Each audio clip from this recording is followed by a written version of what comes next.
The scent of her tears cut through the extravagant perfume of the royal wedding. From his throne, the king's head snapped up, his supernatural senses triggered by a wave of pure, devastating grief from a servant in the shadows, the very woman whose soul was secretly bound to his. Her name was Ilara, a low-born orphan forced to serve the very ceremony where her fated mate, Prince Cailan, pledged himself to another for a political alliance. This is the story of how a single moment of perceived weakness, a scent of sorrow, unraveled a kingdom and ignited a war between sacred destiny and ruthless ambition.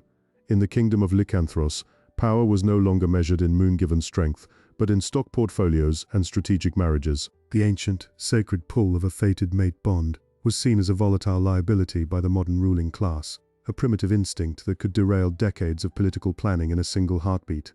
Ilara lived in the shadow of that modern empire. Orphaned after her parents, low-ranking border sentinels were killed in a rogue incursion.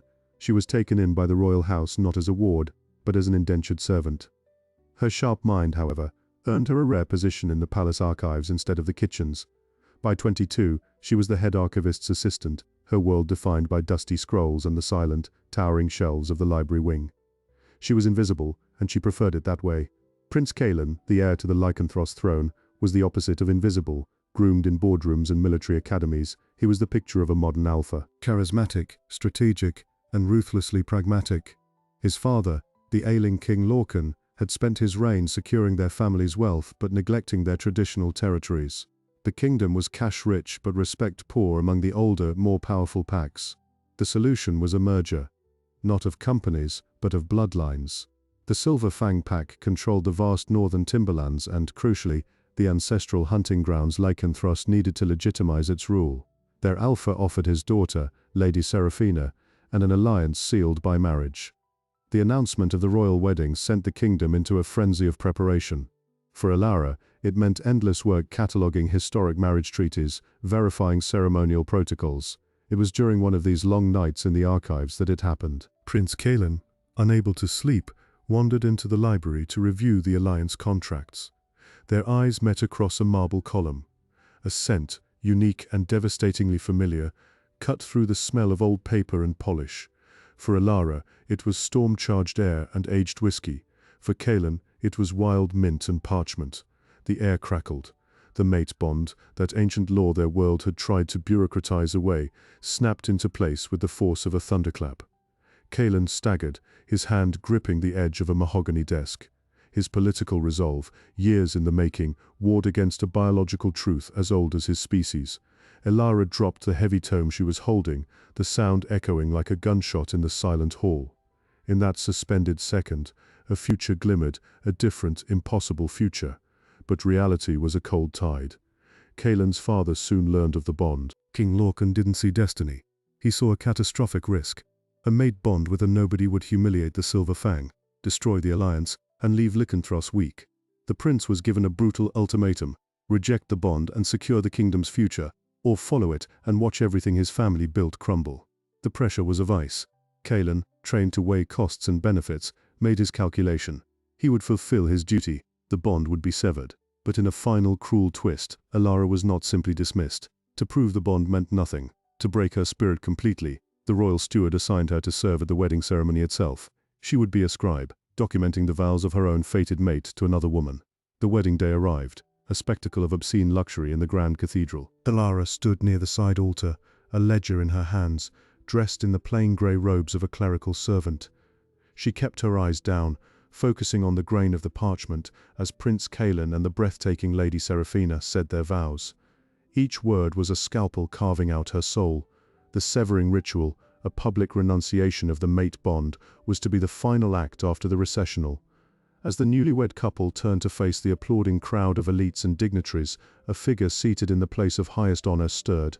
King Theron of the Northern Reach, an ally of the Silver Fang and a wolf of mythic, terrifying power, had been observing the proceedings with detached boredom.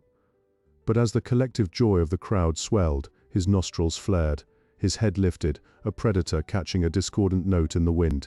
He scented it. Beneath the perfume, the incense, the smug satisfaction of a deal well made, was the raw, metallic tang of a heart breaking in silence. His piercing gold eyes scanned the shadows of the chapel, cutting through the glittering assembly, and landed unerringly on the grey-robed scribe trembling by the pillar. Every instinct in his ancient body roared to life. King Theron stood, his movements silencing the cathedral's joyous cacophony as effectively as a snuffed flame. The oppressive weight of his unleashed power flattened the atmosphere, a primal force that drove every wolf in the pews to their knees in involuntary submission. He didn't speak. He didn't need to. Every being in the room felt the volcanic rage simmering beneath his calm exterior. He descended from the dais, his footsteps echoing in the dead silence. He walked past the kneeling prince and his new bride, his gaze never wavering from the scribe by the pillar. Elara felt her own knees buckle, not from fear, but from the sheer gravitational pull of his presence. The crippling grief of Kaelin's betrayal was suddenly eclipsed by a new, terrifying sensation. Theron stopped before her. Up close he was immense, his scent enveloped her, an intoxicating blend of deep frost, cedar smoke, and something fiercely wild. It didn't suggest a bond, it declared one, an absolute, unbreakable law written into the fabric of her soul. The bond with Kaelin had felt like a fragile thread. This was a chain of adamant. You, Theron breathed, the word a low rumble that vibrated in her bones. His gold eyes, swirling with ancient power, scanned her face, seeing everything, the hidden pain, the public shame, the faint, coppery scent of a heart wound not yet healed. His expression shifted from predatory intensity to something far more dangerous, a possessive, furious protectiveness. He reached out, his fingers hovering just shy of her cheek. "Who has done this?" he asked, his voice deceptively soft. The question wasn't for her. It was for the room. Prince Kaelin, fighting against the crushing dominance, forced his head up. "Your Majesty, this is a misunderstanding. She is a servant. The bond was a minor anomaly, already dealt with." Theron slowly turned his head. The look he gave Kaelin stripped him of every title, every pretense of power. "You," Theron said, the word dripping with contempt. "You smelled the destiny the moon herself laid at your feet, and you called it an anomaly?" He took a step toward the altar, and the marble beneath his feet cracked with a sound like a gunshot. "You were planning to sever it. Here, now." King Lorcan, pale and trembling, found his voice. "Theron, please. It was a political necessity. The alliance with Silver Fang. You traded a diamond for a polished stone." Theron interrupted, his voice cutting through the old king's plea. "And in doing so, you committed an offense not just against this woman, but against the natural order you pretend to rule." He turned back to Elara, his gaze softening infinitesimally. "What is your name?" "Elara," she whispered, her voice barely audible. "Elara," he repeated, as if testing the weight of it. Then he addressed the cathedral, his voice booming with absolute authority. "From this moment, Elara is under my protection. She is my concern, and therefore, the concern of the Northern Reach. Any attempt to complete the severing ritual, any further insult levied against her, will be considered a direct act of war against my territory." The gasps were audible. Lady Seraphina's beautiful face contorted in fury. The Silver Fang Alpha stood, his own power flaring in challenge. "You disrupt a sovereign alliance, Theron, over a servant." Theron's smile was thin and razor-sharp. "I disrupt nothing. I am merely collecting what is mine. The alliance was always built on a lie, the lie that this prince's soul was unclaimed. It is now forfeit." With that he offered his arm to Elara. It wasn't a request. Stunned, moving on instinct alone, she placed her hand on his forearm. The contact sent a jolt of pure, warm energy through her, sealing the fledgling bond and silencing the last echoes of pain from Kaelin's rejection. Theron led her, past the kneeling congregation, past the furious, humiliated royal family, and out of the cathedral. The aftermath was immediate and chaotic. The wedding was, for all intents and purposes, void. The Silver Fang delegation stormed out, declaring the alliance broken and demanding reparations for the public insult. King Lorcan was left with a bankrupted political strategy and a heir whose credibility was shattered. Elara was whisked away in Theron's armored convoy to a private airfield. Inside the jet, the reality of what happened began to crash down on her.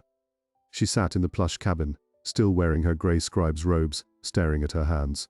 "Why?" she finally asked, her voice small. "You could have anyone. Why intervene for a stranger?" Theron, who had been watching her with an unreadable intensity, leaned forward. "The bond is not a choice, Elara. It is a recognition. I scented your grief. Yes. But beneath it, I scented strength. A resilience that has no business being crushed under the heel of a coward wearing a crown." He paused. "And you are not a stranger. You are my mate. My true mate," that prince felt a fraction, a whisper. "What you feel now is the full symphony." The flight took them north, to the snow-blanketed fortress of the Northern Reach known as Frosthold. It wasn't a palace. It was a strategic command center built into a mountain, a blend of raw stone, modern steel, and formidable magic. As they landed, Theron's pack gathered warriors, advisors, craftspeople. They felt the new bond radiating from their king, and, to Alara's shock, they bowed. Theron didn't hide her away. He integrated her. He introduced her to his inner circle, his stern but loyal beta, Rylan, his spymaster, a sharp-eyed woman named Anya, and the pack historian, an ancient wolf named Odvar.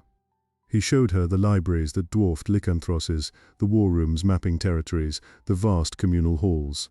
He was, she realized, not just a king of myth, but a brilliant, meticulous ruler. Days turned into a week. The bond between them grew, a constant warm hum in her chest. Theron was patient, allowing her space while making his protection absolute. He began teaching her about the true balance of power among the packs, the ancient laws Kaelin's family had ignored. One evening, in Theron's private study, Odvar the historian unrolled a brittle genealogy scroll. "The tale of the low-born mate is a common enough tragedy," the old wolf rasped. "But your case, child, has an interesting footnote." His bony finger traced a lineage. "Your mother's line. They weren't just border guards. Centuries ago, they were the keepers of the Moonstone, the spiritual heart of the Western Pax. The title and lands were stripped after a political dispute, the bloodline scattered and forgotten."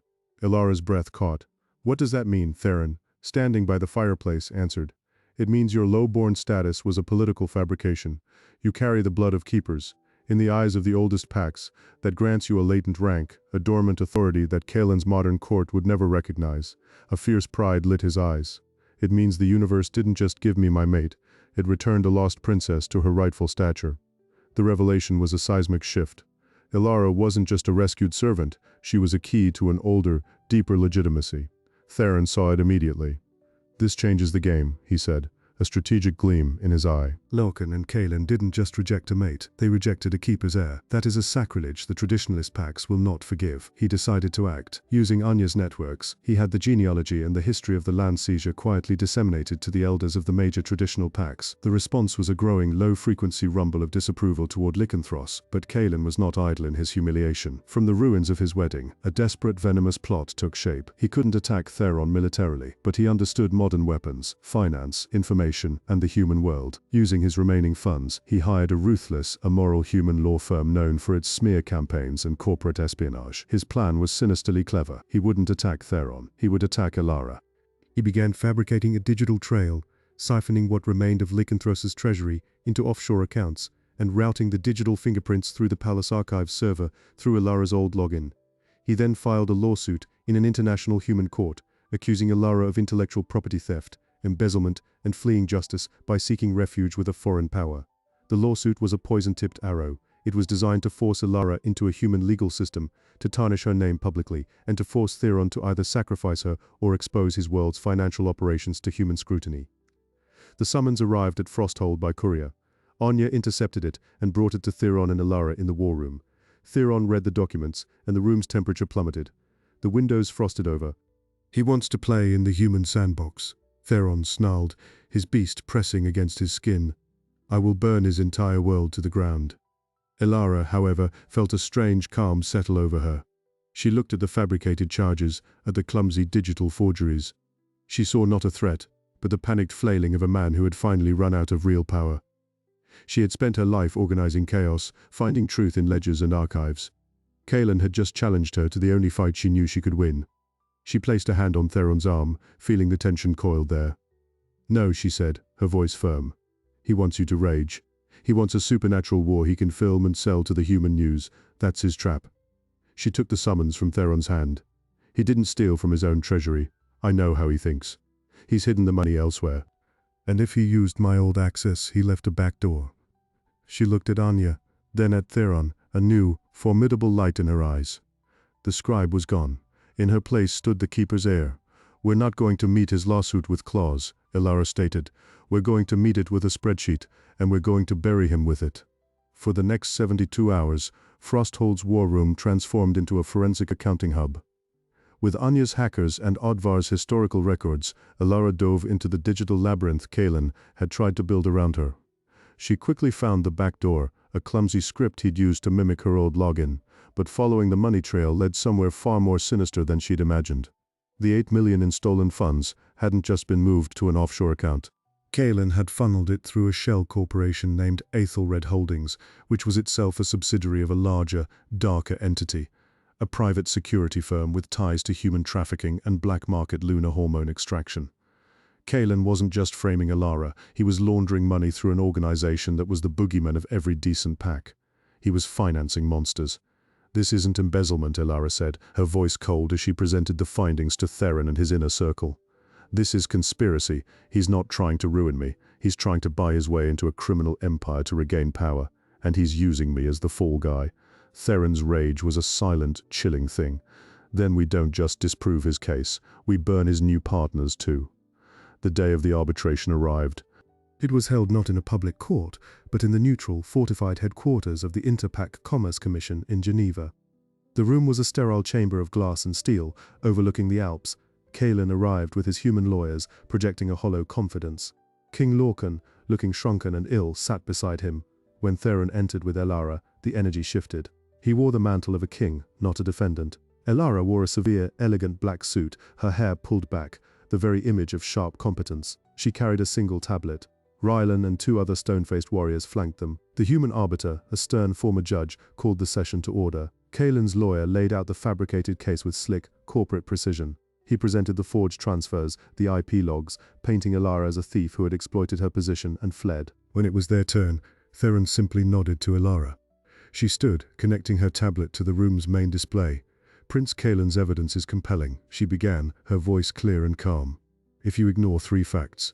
First, the master server log." A security screen flashed up. The Palace Archive server records biometric verifications for all high-value transfers after a system update 6 months ago. The transfer he claims I made at 2:17 a.m. was authorized by a retinal scan. The screen split, showing a scan log code beside a royal identification file, registered to King Lorcan. Chaos erupted. Lorcan sputtered, his face purple. Kaelin shot to his feet. "Preposterous, that's fabricated. The logs are timestamped and encrypted by a third-party Swiss server." Alara continued, unmoved. "Fact 2, the destination." The screen changed to a web of corporate diagrams. "The money didn't go to my account. It traveled through 4 shell companies before landing in the coffers of Aethelred Holdings, a known financial front for the Vulture Syndicate." The name dropped like a bomb. Even the arbiter paled. The Vulture Syndicate was reviled. "And fact 3, Alara said, her eyes locking on Kaelin. "The purpose. My team has followed the money further. The 8 million was a down payment." "For what?"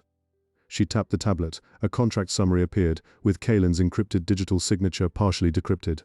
"For a shipment of banned silver nitrate weapons and the acquisition of 5 unmated female wolves from a neighboring peaceful pack. You weren't stealing from your father, Kaelin. You were brokering a slaving deal." The room descended into bedlam. Kaelin's human lawyers stared at their client in horror, then began frantically packing their briefcases. "We withdraw. We were misled." Kaelin's facade shattered. The humiliation, the exposure, the utter ruin of his name broke something inside him. With a guttural, inhuman roar, his control snapped. His eyes flooded pure black, and he shifted. Not fully, but partially, claws erupting, his face distorting, as he vaulted the table toward Alara. He never reached her. Rylan moved with blurring speed. He didn't shift either. He simply intercepted Kaelin mid-air with a crushing forearm to the throat, driving him down onto the steel conference table with a sickening crunch. Rylan's other hand held a silver alloy combat knife to Kaelin's exposed eye. "Move," Rylan whispered, "and the treaty violation will be the least of your worries." Theron hadn't even flinched. He slowly walked over to the pinned, writhing prince. "You challenge my mate in a room of laws," Theron said, his voice dangerously quiet. "You prove your true nature is that of a rabid animal. The arbitration is over, your lawsuit is dust." He looked at the arbiter. "You have the evidence of his crimes, both financial and moral. See that it reaches the proper human and pack authorities." He then turned to King Lorcan, who was weeping silently. "Your line ends here, Lorcan. Your kingdom is forfeit. The Council of Alphas will decide its fate." He offered his hand to Alara. "Come, my queen, our work here is done." But as they left the chamber, Alara knew it wasn't truly over. The public victory was absolute, but the tendrils of Kaelin's desperation had spread. On the flight back to Frosthold, Anya received a priority message. Her face turned grim. "The fallout is already beginning. The Silver Fang Pack, furious over the exposed scandal, has preemptively seized Lycanthros' borderlands. 3 other packs are mobilizing, sensing weakness. It's a free-for-all, and the Vulture Syndicate has just issued a bounty, not on you, my king, on Alara for interfering with their business. Theron's expression darkened. He had won the battle, but he had inadvertently sparked a wider war.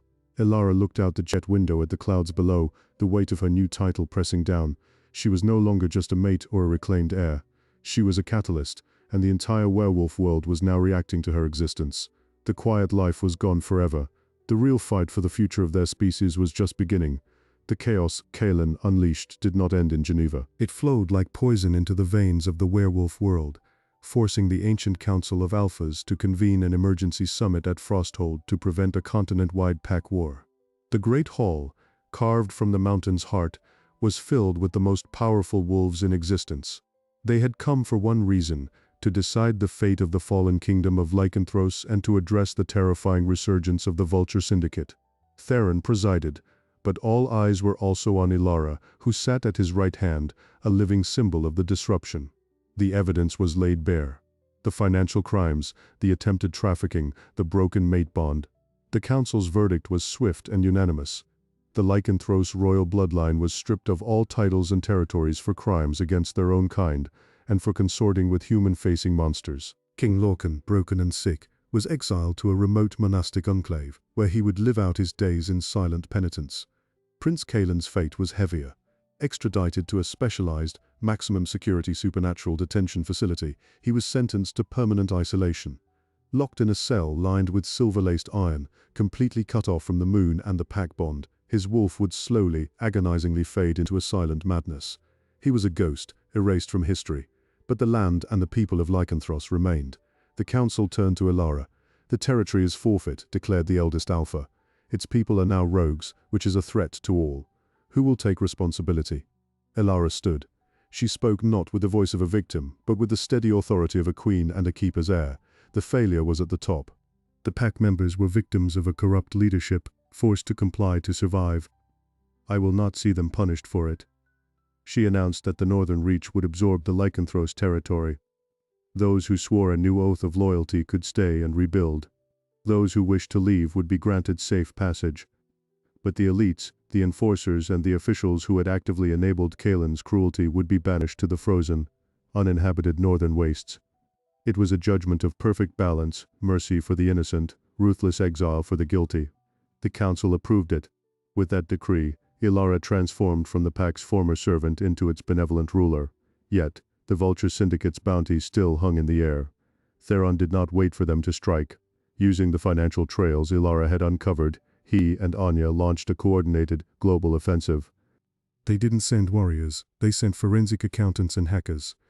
They froze the Syndicate's assets, exposed their shell companies to human authorities, and anonymously leaked their client lists to rival criminal organizations. Within a month, the Syndicate was crippled, imploding from the inside under a barrage of legal and financial attacks. The bounty dissolved into nothing. With the external threats neutralized, the work of integration began. Alara, using her archival skills and innate understanding of logistics, worked alongside Theron's planners. She reopened the Lycanthros timberlands under fair trade agreements. She established schools and clinics in the once neglected territories. The former servants and low-ranking members found their voices and their worth in the new order. 1 year after the cathedral wedding, Frosthold was no longer just a fortress of war. It had become a center of a renewed, stronger alliance. Alara stood on the highest balcony, watching the northern lights dance over the mountains. The quiet girl from the archives was gone, replaced by a queen who commanded respect through wisdom and strength. Theron joined her, wrapping his arms around her. The bond between them was now a constant warm sun in her chest, a foundation of unshakable peace. "You've built a kingdom within a kingdom," he murmured into her hair. "We built it," she corrected, leaning into him. But the story had one final, quiet twist. During the restoration of the old Lycanthros library, workers found a sealed vault behind a collapsed wall. Inside, wrapped in decaying velvet, was the Moonstone, the ancient, thought-lost spiritual heart of the Western Pax that Alara's ancestors had sworn to protect. It was a large, milky crystal that pulsed with a soft, internal light. When Alara was brought to it, the stone reacted. It flared with a brilliant silver radiance that filled the chamber, responding to the Keeper's blood in her veins. It was not just a relic, it was a source of latent power, a symbol of legitimate sovereignty that predated all modern pack politics. Theron looked from the glowing stone to his mate, awe in his eyes. "You didn't just reclaim your history," he said. "You awakened it." The Moonstone's return sent a final, unequivocal message to every doubting elder and rival alpha. Ilara's place was not granted by her mate alone. It was etched in the oldest magic of their world. Her reign, and theirs, was now divinely ordained. The journey that began with a scent of tears in a crowded cathedral had ended with a lost heir reclaiming her destiny, a corrupt kingdom dismantled, and a new, stronger era dawning under the united rule of a true Alpha King and his queen. The universe's balance, once shattered by ambition, had been restored with ruthless justice and unexpected grace. Ilara's story is more than a romantic fantasy of royal rescue. It is a stark parable about the true cost of trading sacred bonds for shallow power and the explosive, unpredictable justice that awaits those who believe they can outmaneuver destiny itself. Prince Kalen saw a servant, a problem to be managed. He never glimpsed the queen, the keeper, the strategist. His downfall was not authored by a rival king alone, but by his own catastrophic failure to recognize value beyond a balance sheet. In the end, the universe corrected his mistake with brutal, elegant finality. Ilara and Theron's reign reminds us that the deepest power often lies dormant in the most overlooked places, waiting only for the right moment and the right person to awaken it. Their legacy is a restored balance, proof that even in a world of modern corruption, ancient laws of the heart, of the soul, of the moon still hold the ultimate authority. If you are captivated by this journey of hidden royalty, devastating revenge, and hard-won redemption, do the channel a huge favor. Smash that like button, share this documentary with anyone who loves a tale where the underdog becomes the apex predator, and subscribe so you never miss our next deep dive into the stories that blur the line between myth and reality. Let us know in the comments what moment of Kalen's downfall was the most satisfying for you. Until next time.